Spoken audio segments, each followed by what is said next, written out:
চলে যাব, আর সেটাই হবে আমার এই ছবির ক্লাইম্যাক্স।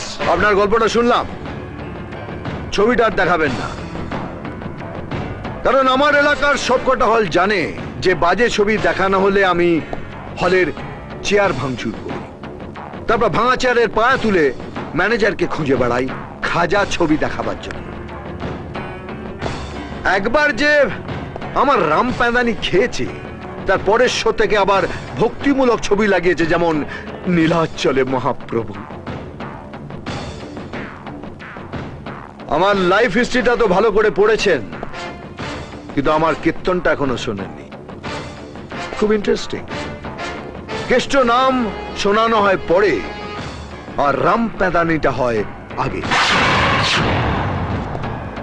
এ পাগলা, বাপি বাড়ি যা, না হলে মারবো এখানে।